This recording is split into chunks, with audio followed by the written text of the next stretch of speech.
Welcome to Managing Love Intelligently. I'm Jason. And I'm Stephen Ng, marriage and family therapist. And today we are going to be doing an episode on taking accountability in your love life. Ooh. So the reason I wanted to do that topic is I believe taking accountability for all aspects of my life has helped me tremendously. It's like you think about accountability, I guess, a little bit growing up, but when you really apply it to your relationship. I never did. You never did? No, I never. It wasn't even a thing in my head. I think for like school, I'm thinking more so like I'm accountable to show up and do my schoolwork. That's kind of like where I guess my accountability lied. But then outside of that, in relationships, I didn't really think about it. And then I think by failing to hold myself accountable by kind of communicating my needs, expressing my wants, and doing a lot of this, like making choices, having conversations when things aren't going the way that I would wanted them to go, or maybe they were uncomfortable for me. Because if you don't hold yourself accountable, then you could fall into becoming a victim, kind of. Right, where you're always blaming everyone and everything else. Yeah. So essentially, during this episode, kind of want to get into all that sort of stuff about what it is to take accountability in relationships in regards to managing love intelligently and how that can help you have a better relationship and love life. Well, I love this topic and I think it's super important. I'm glad you brought it up. And don't take this the wrong way. I'm going to interrupt with something that I think is related, but it's maybe more related specifically to previous podcasts. And it's something my wife shared with me. She's been reading Worthy by Jada Pinkett Smith. And in her copy, it's on page 269 and to 270.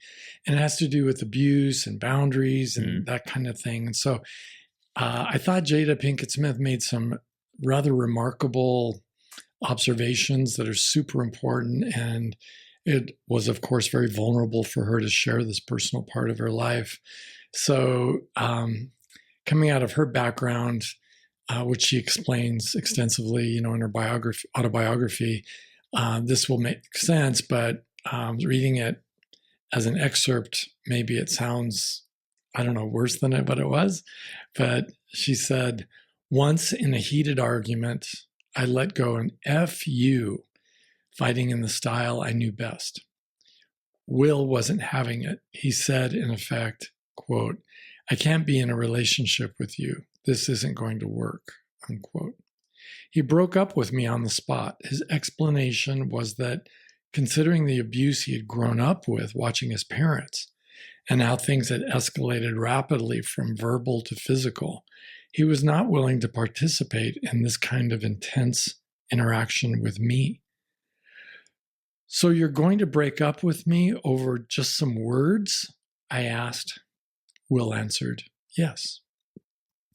Our agreement not to use profanity or disrespectful language or tones led to improved communication.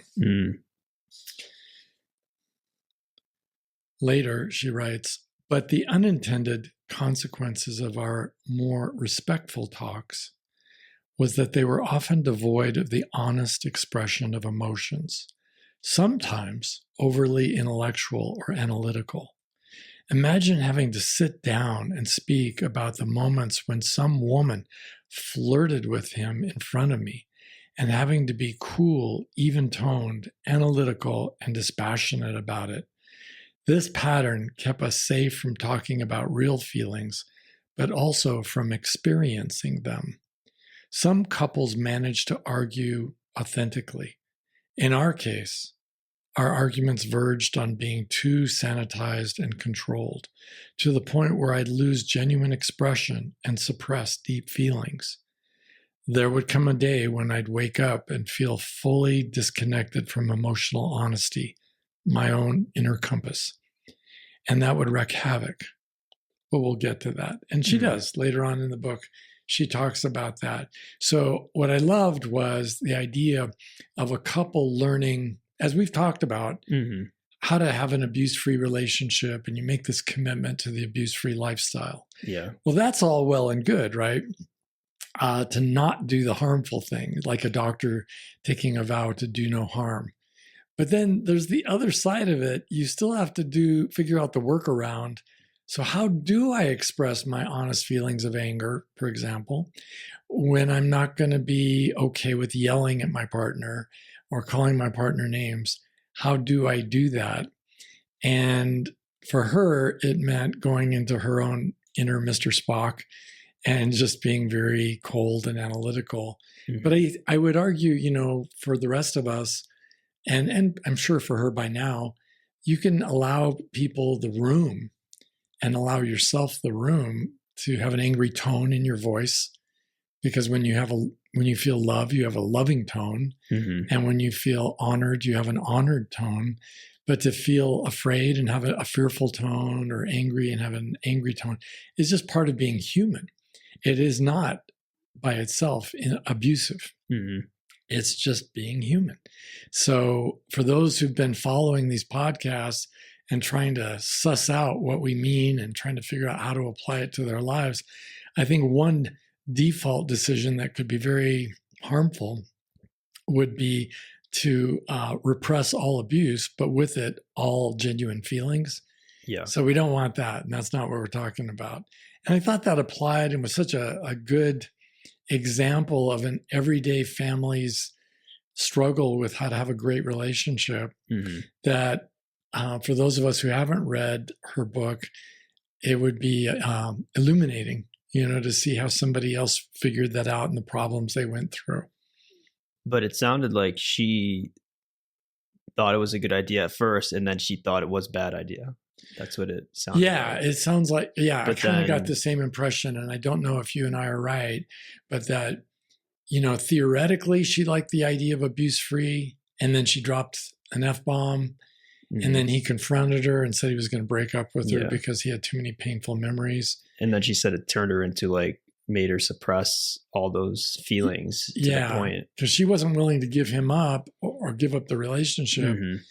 So she became very disciplined about not yelling or cursing at her partner. Mm-hmm. However, she threw the baby out with the bath in that her feelings went right out with the abuse. Yeah. So it's like she went to the extreme. Yes. And we can all do that, right? I mean, and I think we all do something like that when mm-hmm. we are first learning any new skill. Mm. I don't want to do that, so I won't do this. And then we realize, oh no, it's a little more subtle than what we thought. Yeah. And kudos to her for figuring it out, and kudos to Will Smith for figuring it out, that there's room for authenticity and for genuine feelings. Even when I'm totally throwing out all the abuse, I can still be a human being who can share feelings intimately with someone else.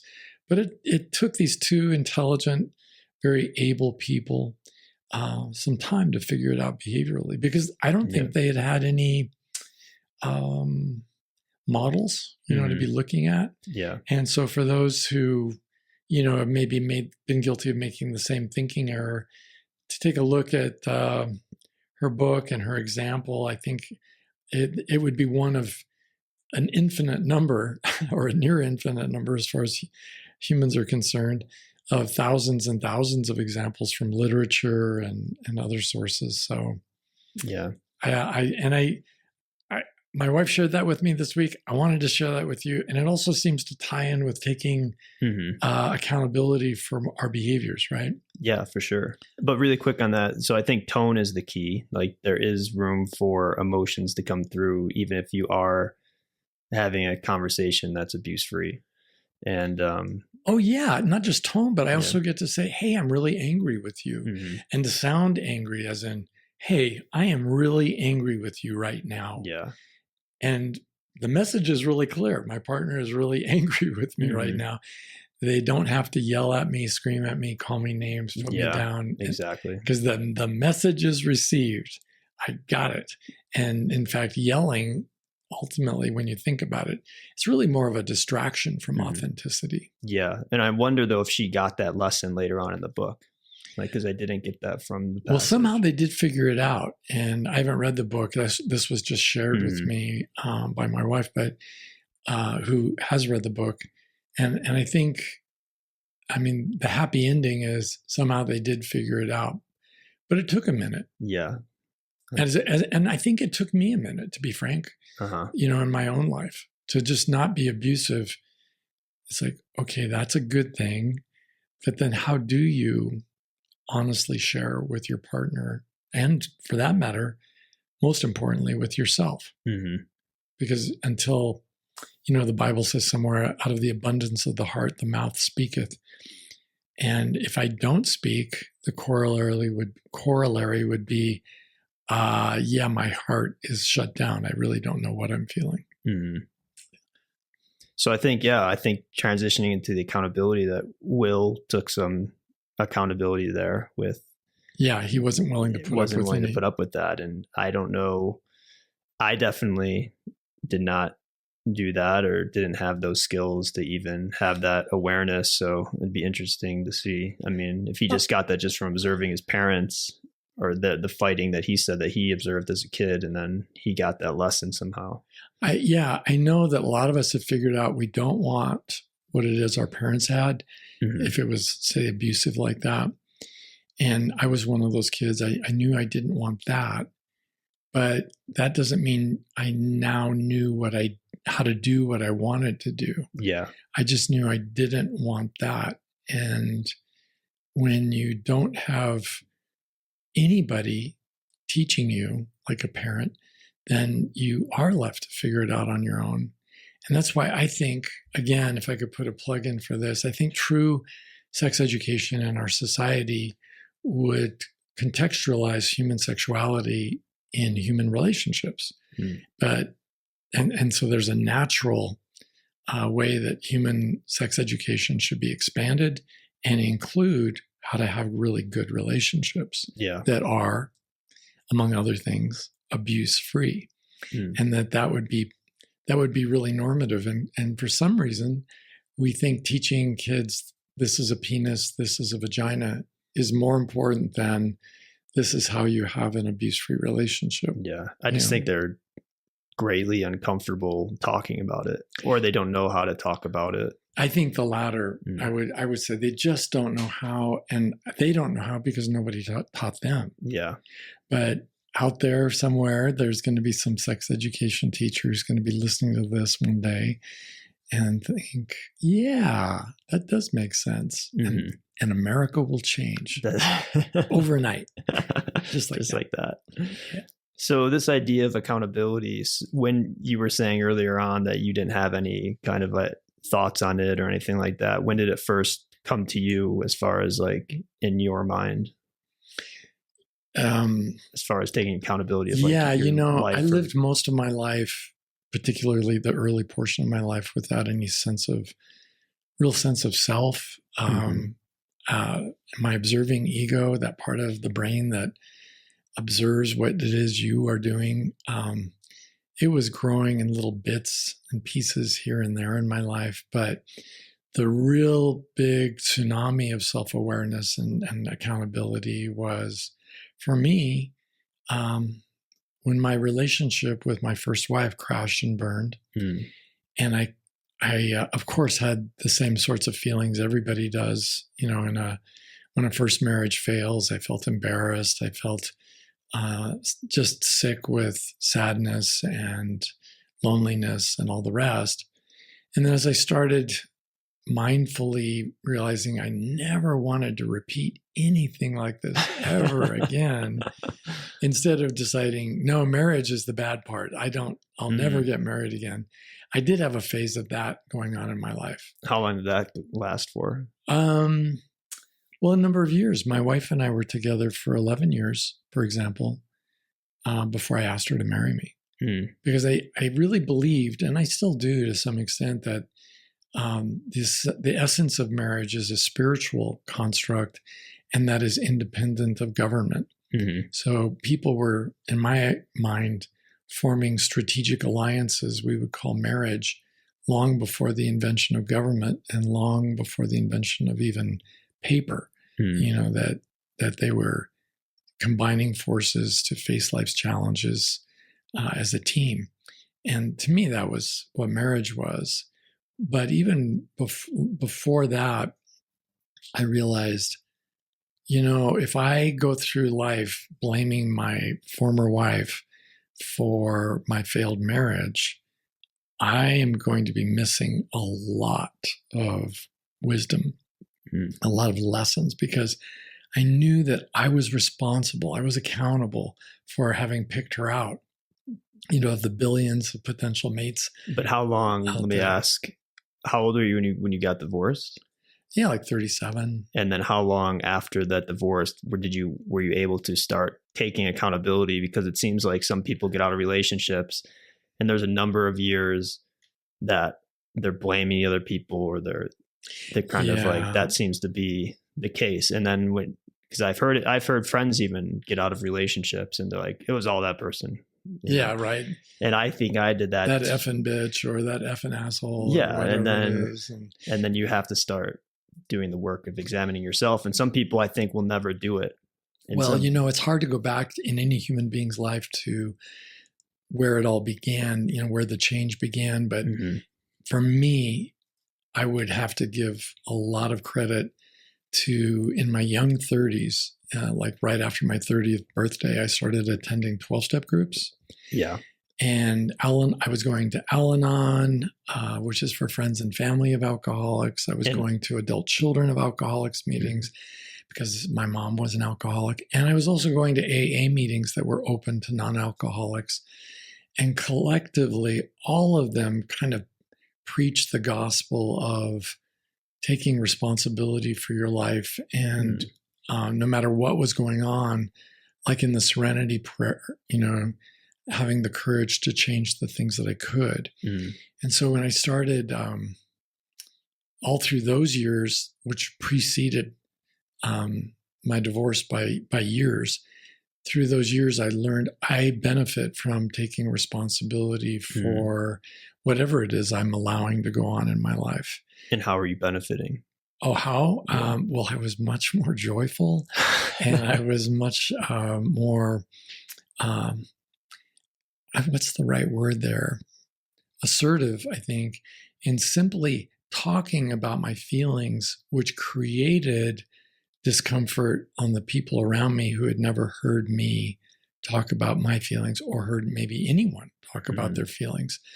And so when the marriage failed, I kind of did what I had been taught in those 12-step groups, and I started looking in the mirror, and there were things I couldn't control and that I needed to accept.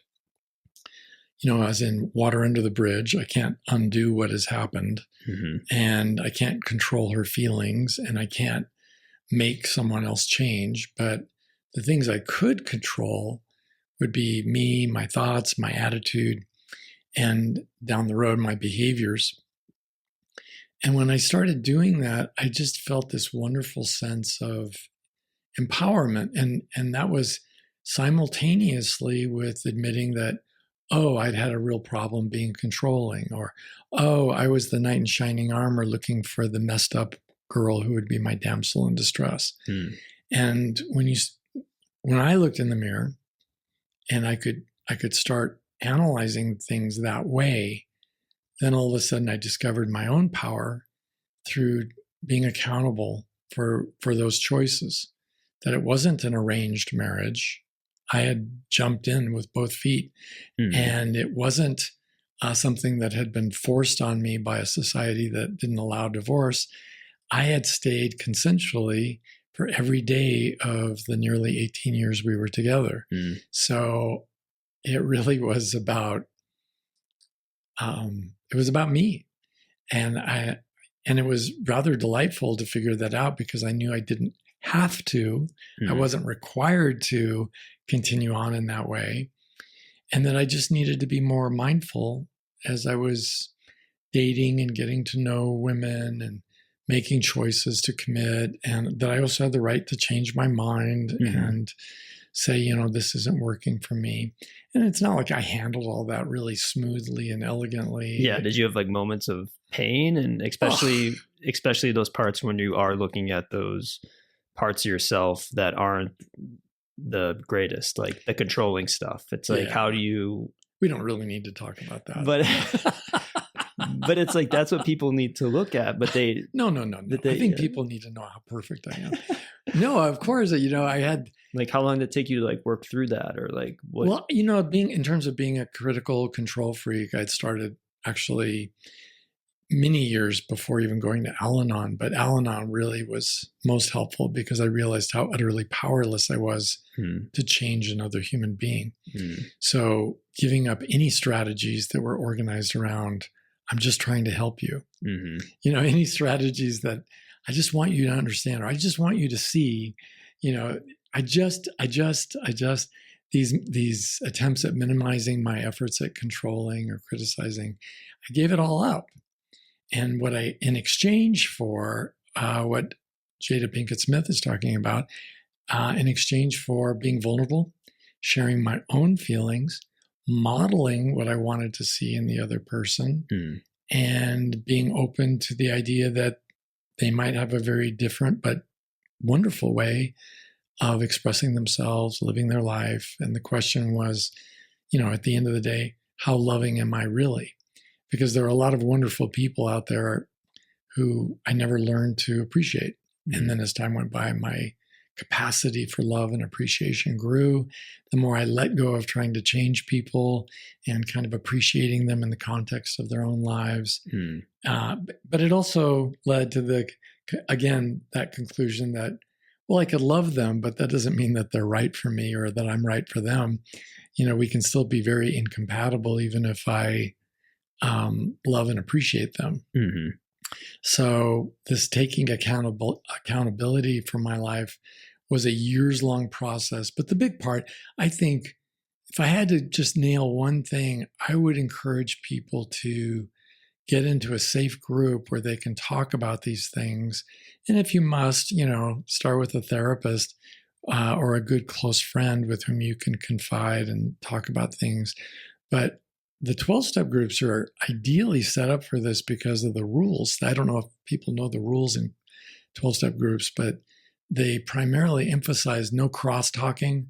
So you talk and you talk and you talk and you cry, you spill your guts, and then the next person's turn comes up and they're not, it's part of the rules are for them to talk about their own hope, strength, and experience and not comment on what they just heard from somebody else. And do they give you like a stick or something to hold or something? Oh, you mean a talking stick? Talking stick or something Not like a stick that. to hit people who've been bad. Well, hit them if they talk. You get it to talk, and then if Well, some groups of all kinds, therapy groups, some 12-step groups, and some vacation Bible schools, I'm sure, hand out the Native American idea of a talking stick, so only the person with the stick can speak. And is that kind of circle, because I've been in things like that as well, but is that when they allow one person to talk and express these things, kind of practice for the people on the outside to not try to come in and save and interrupt? And is that kind of like practice for them too? Oh, so, yeah. I mean, that's one of the biggest parts, I think, of being in Al-Anon and groups like it, is not only learning to talk about myself instead of how terrible the other person is, but it forced me, that whole way of being in a group process, it forced me to just shut up and listen. And what a valuable skill that is for any of us, right? Yeah. Were there parts of you like, oh, I want to. I know just what they need to do. Yeah, of course. And whether I was right or wrong was, irrelevant, because I was mostly wrong at that time in my life, and I was giving advice out of utter lack of experience. I was just, a blowhard giving advice with no background and instead what I've learned is, I could share my own experience. Yeah. That when that happened to me, I found it really hard to talk. Or when that happened to me, I found it helpful to keep sharing my feelings, even if I was the only one listening to my feelings, really, because at least I could know what I was feeling. And that kind of feedback is rather helpful to all of us because it's so non-condemning, non-critical. It's so very safe. To consider that, oh, he did that. So, I wonder if that would work for me. Yeah. Instead of feeling criticized or put down or, gee, I guess I'm just not as smart like this other person who's giving out the advice. Yeah. And what were some of the other rules of Al-Anon that kind of... Well, that's a really good question. There were rules, and I didn't come prepared today to rethink that through. But I think the rule about simply being able to listen was perhaps the most important thing. And also that kind of fed into another phenomenon that I don't think was a rule, but it was a explicit realization that what other people say and do is completely and utterly about them and their history. So that even if your beloved girlfriend says, I really feel put down when I'm around you, for example. Yeah. That doesn't mean you have to get defensive. It doesn't mean you have to say something. It doesn't mean anything about you. It's simply her experience. Yeah. And then to be able to just be at peace and detach from that and nod your head and yeah, that must have been awful for you. It's a hard one. Yeah, it's very hard until you get the knack of it. And then once you get the knack of it, it's because she may be feeling put down even when you just are sharing your own feelings. And by, this happens all the time in group though, where there's always somebody who said, well, I told her I felt like she was being a real bitch. And I usually call a timeout and I said, yeah, that's not a feeling. That's you judging her. So anything that comes after the word feeling, I'm feeling that. Yeah, that's not a feeling. I'm feeling you. No, that's not a feeling. It's got to be a feeling word. Angry, sad, lonely, hurt, whatever it is. And not always negative things. Like I feel real loved when you talk to me in that way, or when you listen to me, or when you spend time with me the way you're spending time with me. So it's not only for negative things, it's for everything. Yeah. And learning how to express oneself, I suppose, was the other rule, instead of judging. So much of the 12-step groups come from, I think, a genuine Christian philosophy, including things like judge not, lest you be judged. I think that's so important for people to learn to talk in a neutral way about what they're experiencing, rather than assigning moral judgment to the person they're sharing that experience with. Yeah. Yeah. It sounds like these 12 steps could be part of the the whole sex ed program as well. I mean, like learning some of these things, or I feel that way too. I honestly, if Al-Anon is for friends and family of alcoholics, is there an American anywhere who isn't a friend or family member of an alcoholic? Yeah, that's So it's designed for them. And I would challenge anybody listening to this. I mean, you can't beat the price. Get this, it's free. And although you can make donations in small amounts when they pass the basket, like at church, but it's free and you get to practice these new behaviors. And practicing those behaviors leads to a higher level of skill, and it means you're more likely to do that in your personal life. So I think it's a big win for everybody who goes. And so I'm going to challenge everybody listening to this to attend 10 Al-Anon meetings. And after you've attended 10 meetings, to ask yourself, well, has this been valuable for me or not? And I don't know that there would be any person out there who would say, no, not at all. Yeah. And when you consider the cost, it cost me 10 hours of my life. I think you'll find that was terribly worth it. It's an hour session? Generally. Sometimes I've been in meetings that went on for an hour and a half, but generally it's an hour. Yeah. And you were brought there, as if I recall, by a friend. So it wasn't like you just being like Stevening. You were still in your phase of like, I don't need that. Get out of here. Stevening, intrepid explorer of the human condition. No, it was a very loving friend who knew that I was hurting, but he just invited me to attend with him. And I was just intrigued by a lot of curiosity What is it? And then when I got there, I had so many irrational beliefs, including, and I know my Al-Anon brothers and sisters out there will crack up when I say this. I just, after sitting in on a meeting or two, I just realized, God, I have so much to help these people with. I could really help every one of them. And then it was around meeting number 4 or 5 that I realized, oh, I'm here for me. And it was great. From then on, it was just great. Yeah. It was really comfortable. And not every meeting was comfortable, but the experience overall was comfortable. I mean, some of the meetings that were the most uncomfortable were the ones where I learned the most. But it was set up with these rules that really minimized any possibility of it turning into a cult-like abusive situation. Yeah. Like some therapy sessions can be, and frankly, and like a lot of religion can be.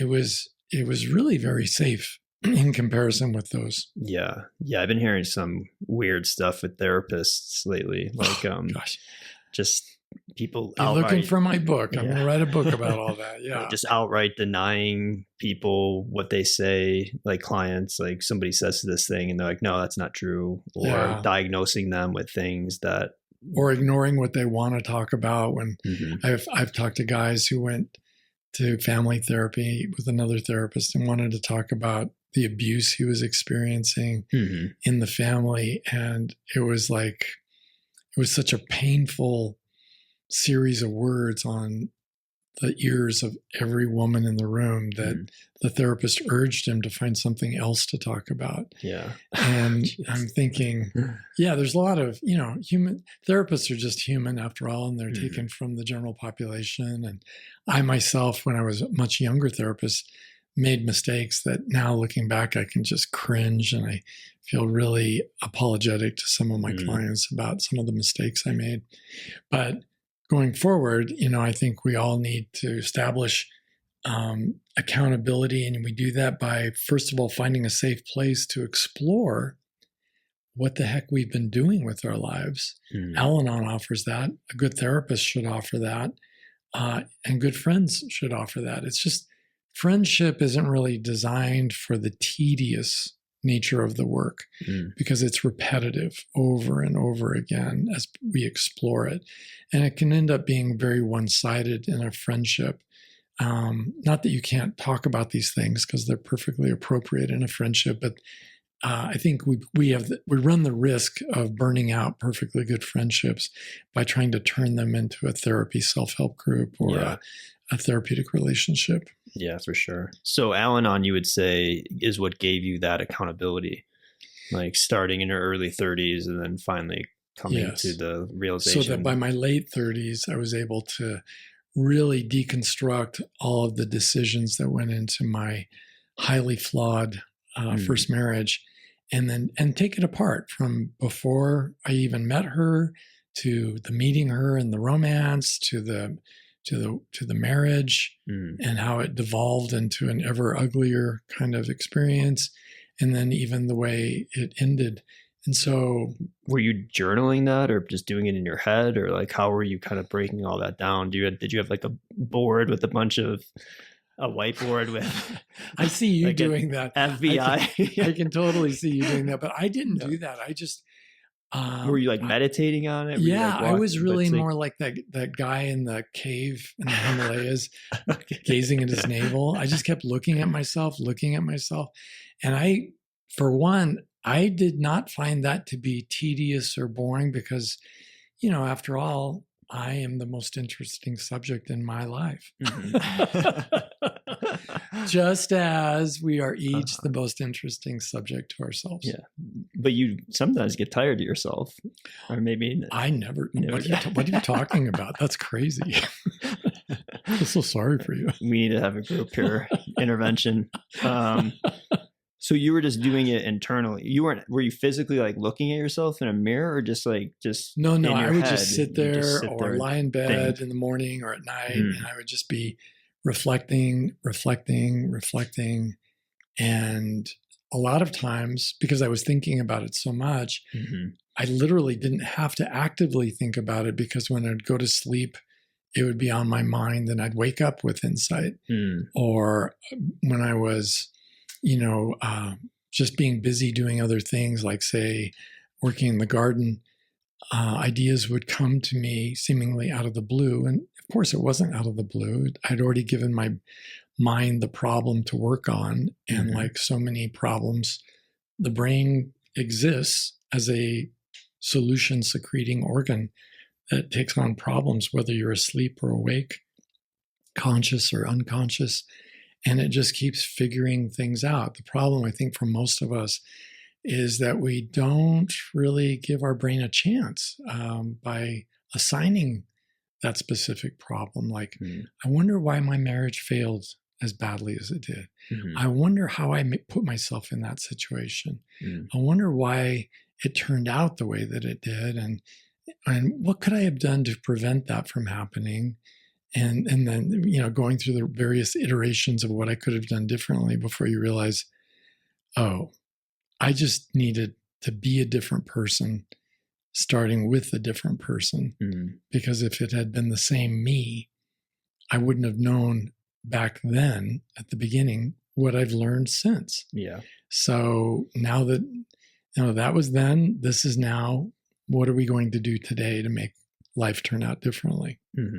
Were there certain topics though where you kind of looped, or where you kind of like over and couldn't solve it and it was just going in circles, and then it took, and then finally you're like, there it is?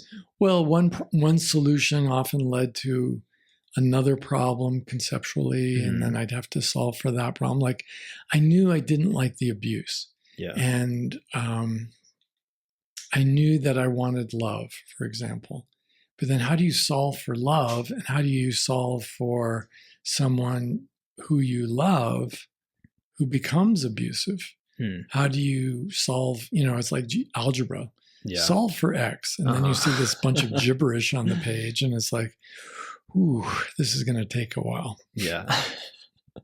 And then, so eventually you resolved all those things. And then what happens? Then you're like, well, I'm good. I'm cured. For me, it was a process of, working on those things through reflection and really meditating on those things repeatedly. But at the same time, after, about a year, I think I started dating.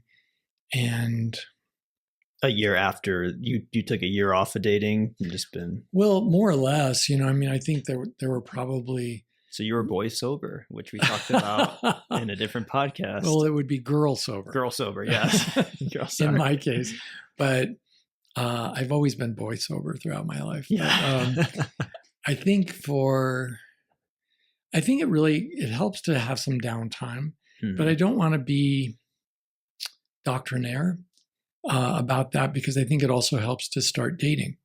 And in the sense that you begin to observe yourself in real time, and in my case, the kind of women I was asking out, the kind of women I found attractive. Why do I find that kind of woman attractive? What is in it for me that I would walk across the room and introduce myself to her? So you're even breaking down the attractiveness? My gosh, yeah. And my default drive was always set to the wounded dove, who was the wallflower, the beautiful wallflower in the back of the room, who was all alone. Oh yeah, I just love that.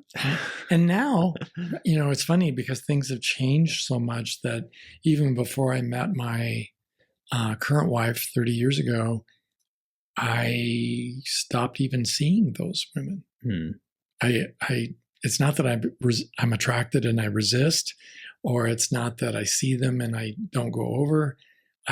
They are totally off my radar now, because I know what I like. I like women who have wisdom and life experience. I like women who have a sense of self, along with all the other things that we often hear people talk about, like a sense of humor, rock and good looks, stuff like that.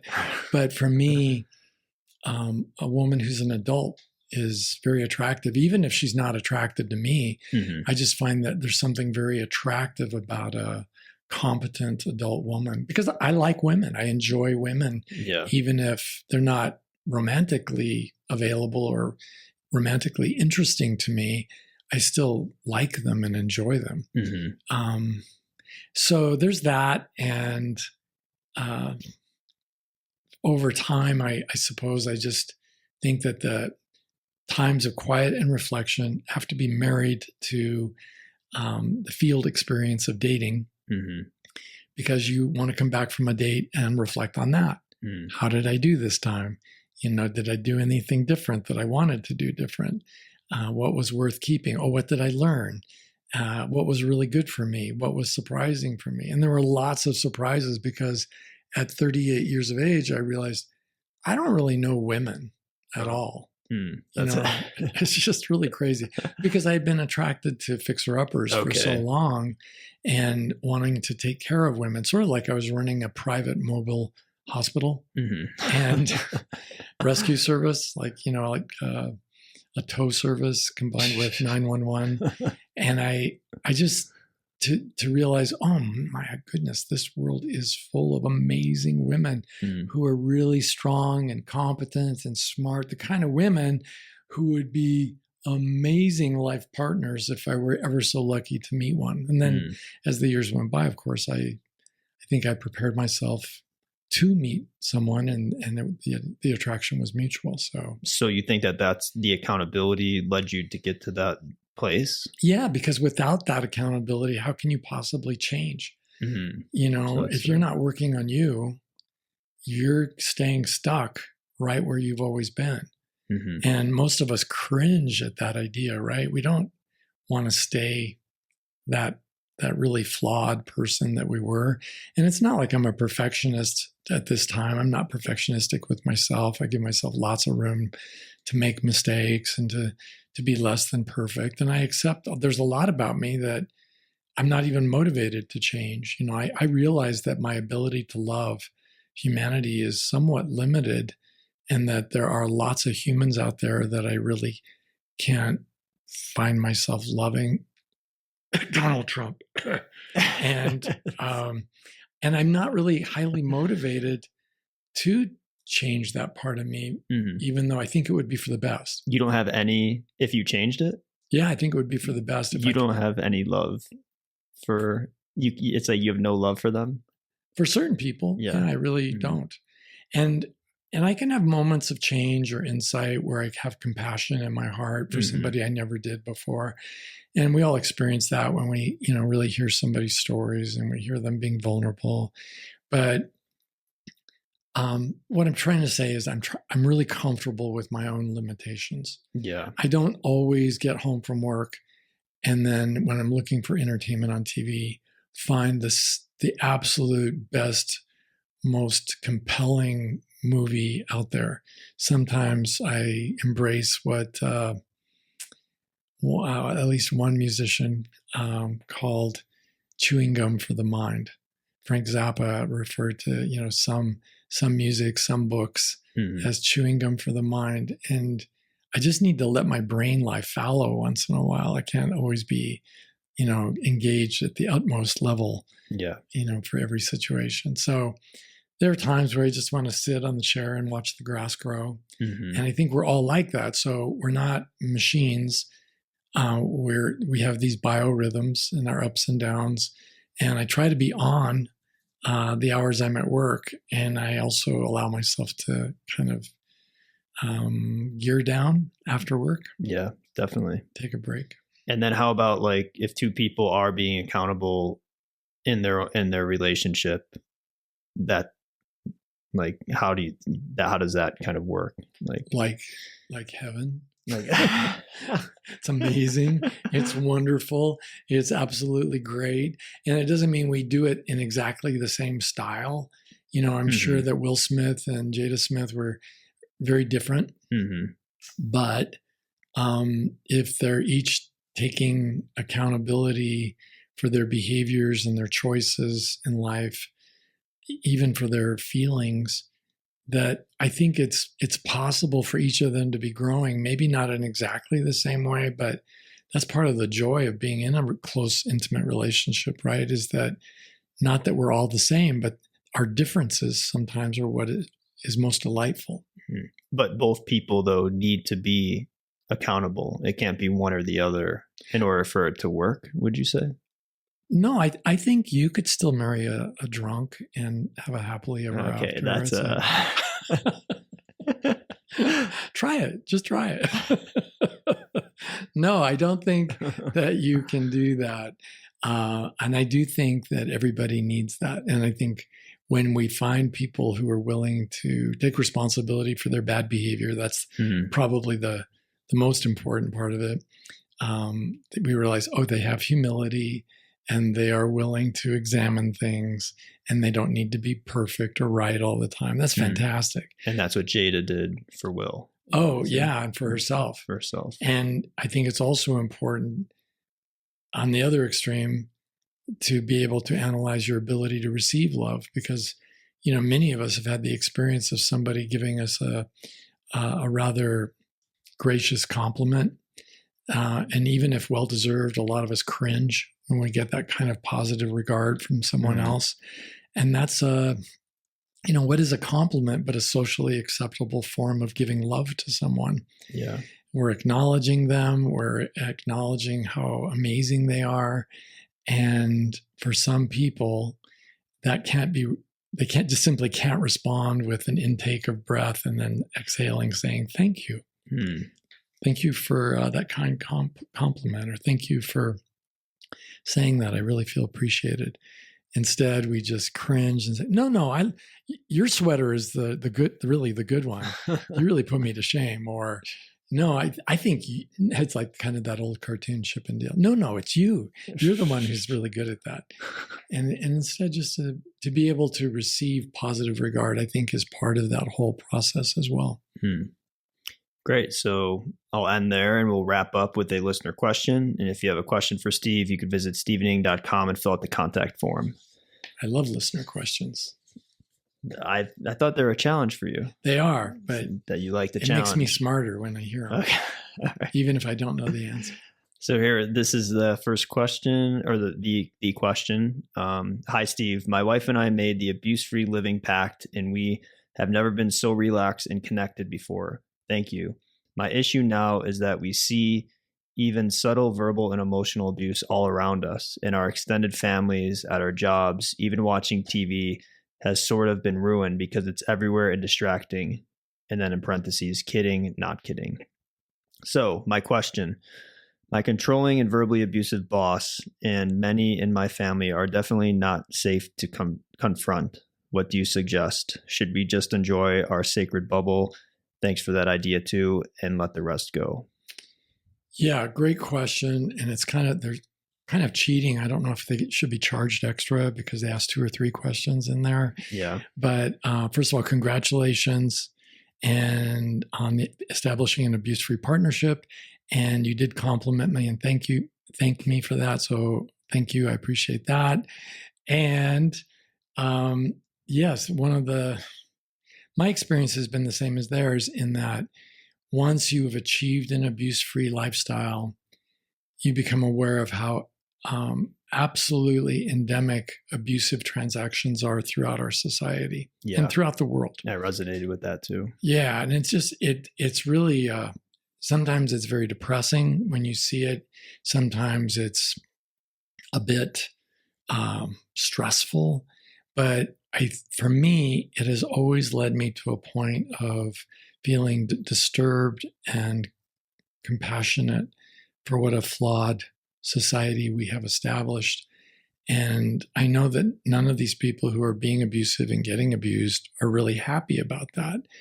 And so it inspires me, and I'm hoping that what inspires me is going to inspire them, whether it's your boss or your relatives or your friends. I do think all of us need to at least develop the courage to express ourselves in terms of our feelings. Because if we don't, we're actually training the people around us to continue in the behavior because there's no negative consequence to that. Remember, all abusive behavior is an attempt to gain control illegitimately. So when I don't say anything and I simply obey my boss, or I am quiet at family Thanksgiving dinners when drunk Uncle Harry is, getting abusive, I think I'm perpetuating that whole system and perpetuating my own personal sense of alienation and discomfort. So instead, I encourage people to ponder the virtue of courage. And courage wouldn't be courage if it didn't cost us something. And so it costs us emotionally to speak up and to say, I'm really not comfortable with what you just said. Now, that doesn't sound, too scary for those who can routinely do it. Mm-hmm. And it's certainly not too controversial, but it does open a can of worms in an environment where nobody questions the abuser. Mm-hmm. And what do you mean you feel uncomfortable? And then for me, it's a safe way of beginning the conversation where if they say, huh, what are you talking about? Then I'm already committed. I've got 1 foot in, Mm-hmm. and now I have to explain what it is that makes me feel uncomfortable. Well, I guess I feel uncomfortable when you say racist generalizations about other people, or I feel really uncomfortable when you talk down to me like I'm a lesser being. Mm-hmm. Even if I work for you, I don't think my worth as a human being is less than yours. And for some people, it's so liberating and it's so empowering, and their whole life changes, and their relatives and their boss start valuing them much more highly. Mm-hmm. And instead of losing the job, getting laid off, getting fired, or losing the relationship, with more respect comes even a stronger desire to be affiliated with the person who just spoke up. Rarely, in my experience, working with over 1,000 people easily on something like this, rarely it has resulted in summary firing at work where a boss said, well, yeah, get your stuff and get out of here. Mm-hmm. That's really rare. But I would also argue, and also a bit of a gift, because if taking abuse was my qualification for this job, then learning to not take abuse and getting fired is sort of a red badge of courage, Mm-hmm. With a nod towards Stephen Crane, great writer, for me to move on and with my life and get a better job where I can be treated decently. And the same thing with, if the only way I'm invited over to Thanksgiving dinner is that I'm willing to be a passive audience to the ongoing abuse in the family, then I think maybe I need to start a new Thanksgiving tradition. Mm-hmm. And if I'm married or with a partner, married or not, I think starting that new Thanksgiving tradition can be a wonderful inauguration of a whole new stage of life where I take responsibility, or to use your word, accountability, Mm-hmm. for how I spend my days and what I do with my free time. So that's what I'd like to see. And that's what I suggest, is developing some courage, taking a risk one by one, and starting with the most intimate people in your life, like your boss or the family members.